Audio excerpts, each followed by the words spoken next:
Guys welcome to our channel again. आज के इस वीडियो के अंदर हम लोग कासा के ऊपर बात करने वाले हैं कि कासा का मीनिंग क्या होता है। एंड ये सिर्फ बैंक के पर्सपेक्टिव से आपको दिखेगा। अगर आप किसी और कंपनी के कासा ढूंढने जाओगे तो आपको नहीं मिलेगा, because it is only apply to banks only. वो पीएसयू बैंक भी हो सकता है, वो प्राइवेट बैंक भी हो सकता है। So before moving forward into the bank sector, I would want to clarify you something that bank mainly दो प्रकार का होता है। एक होता है पब्लिक बैंक, एक होता है प्राइवेट बैंक। प्राइवेट बैंक को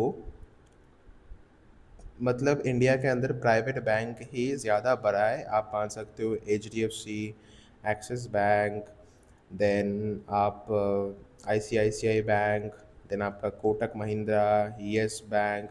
these are the all big banks which is comes under a private bank.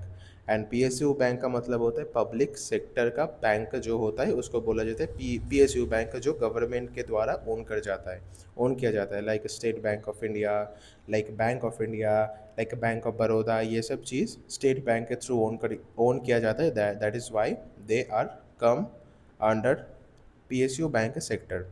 Okay, so आपका कासा दोनों ही सेक्टर के अंदर दिख जाएगा। आप अगर किसी प्राइवेट बैंक का भी एनालिसिस करते हो आपको तो भी दिख जाएगा। आप अगर किसी PSU बैंक का एनालिसिस कर रहे हो तो आपको वो भी दिख जाएगा कासा। सो कासा का मीनिंग क्या होता है ये पहले समझो। ये इसका फुल फॉर्म होता है current account, saving account. So if you want to read a something, so it is a percentage of current accounts and saving accounts to total deposits. So इसका मतलब होता है कि current account and savings account में कितना percentage of पैसा इस state Bank of India के पास पड़ा हुआ है।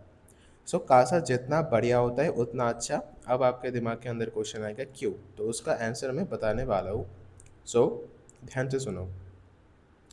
अगर मैं 100 रुपये बैंक के पास डिपॉजिट करने के लिए दिया हो, तो वो 100 रुपये बैंक लोन लोन पे देगा किसी और बंदे को, और उधर से जितना इंटरेस्ट कमाएगा वो इंटरेस्ट बैंक का एज ए प्रॉफिट, प्रॉफिट के हिसाब से ट्रीट किया जाएगा। तो अगर उसके current account and saving account क्या होता है? सेविंग अकाउंट होता है किसी भी नॉन बिजनेसमैन पर्सन का। Like we have the account which is called as saving account. And अगर किसी बिजनेसमैन है, किसी बड़े बिजनेसमैन है, तो उसका जो अकाउंट होगा वो होता है करेंट अकाउंट। करेंट अकाउंट के ऊपर आपका जो रेट ऑफ इंटरेस्ट है वो थोड़ा सा ज़्यादा होता है rather than saving account. Saving account के अंदर आप अगर पैसा 1 साल के ऊपर रखते हो तो आपको लगभग 4 से 5% का रिटर्न मिल जाएगा। लेकिन करेंट अकाउंट ऐसा नहीं होता है, उसके ट्रांजैक्शन लिमिट भी बहुत ही कम होता है। मतलब ट्रांजैक्शन लिमिट आप जितना मर्जी कर सकते हो, एंड आप जितना पैसा ट्रांजैक्ट करना चाहते हो कर सकते हो as a business perspective. Okay, so ये कासा जितना हाई होता है उतना बढ़िया। तो अब मेरा वो 100 रुपये मैं अगर कंपनी को दिया हूँ डिपॉजिट करने के लिए, उससे मतलब वो 100 रुपये कंपनी ने क्या किया? 100 रुपये ने कंपनी ने 100 रुपये 100 रुपये ही किसी और बंदे को डेट में दे दिया। एंड उधर से जो पैसा कंपनी कमा रहा है, तो उधर से कंपनी कुछ प्रॉफिट रखता है एंड मुझको भी थोड़ा सा प्रॉफिट मिल जाता है थ्रू द एंड। सो इस कासा का जो फॉर्मूला होता है वो होता है आपका सेविंग्स अकाउंट। यहाँ पर सेविंग्स अकाउंट है, यहाँ पर करेंट अकाउंट है। आप इसको प्लस कर दोगे, डिवाइडेड बाय आप टोटल अकाउंट्स इनटू 100 कर दोगे। ये टोटल अकाउंट का मतलब क्या है? मतलब आप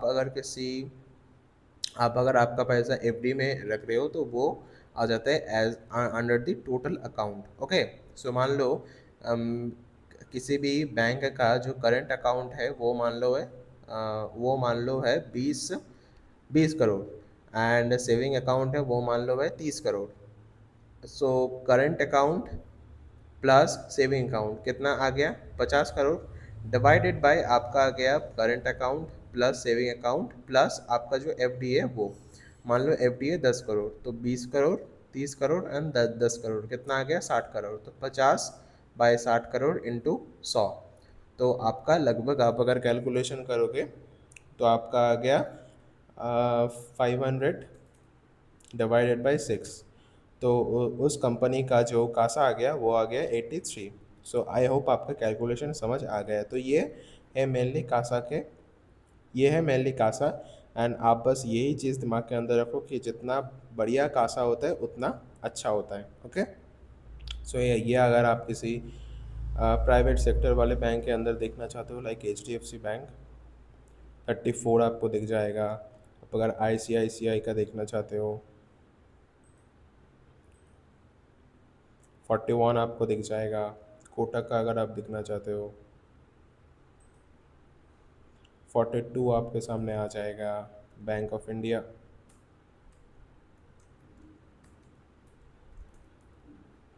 बैंक ऑफ इंडिया का आप अगर देखना चाहते हो 32।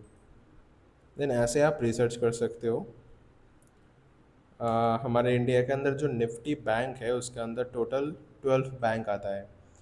सो उसके अंदर मेजर जो कंट्रीब्यूशन होता है वो प्राइवेट बैंक का ही होता है। ओके। पब्लिक बैंक के अंदर मेनली सबसे बड़े बैंक है स्टेट बैंक ऑफ इंडिया। और जो आप bank of India, bank of Baroda, ये सब बहुत ही छोटे छोटे बैंक होता है। दैट इज़ वाई सब स्टेट बैंक ऑफ इंडिया का सबसे बड़ा जो शेयर होल्डिंग होता है बैंक के अंदर, तो वो आप मान सकते हो। ओके। सो आप अगर प्राइवेट बैंक का सबको मिला दोगे, लाइक आप अगर HDFC का मिला दोगे, ICICI, Axis bank, Kotak bank, Yes bank, then और भी है बहुत सारा। तो ये अगर आप सबको मिला दोगे तो this all bits the India के अंदर जो पब्लिक बैंक होता है। Okay. So I hope you get it. And CASA जितना बढ़िया होता है उतना अच्छा, यही चीज़ आपको दिमाग के अंदर रखना चाहिए बिफोर एनालाइजिंग बैंकिंग स्टॉक्स। तो या I will see on the next video. Bye.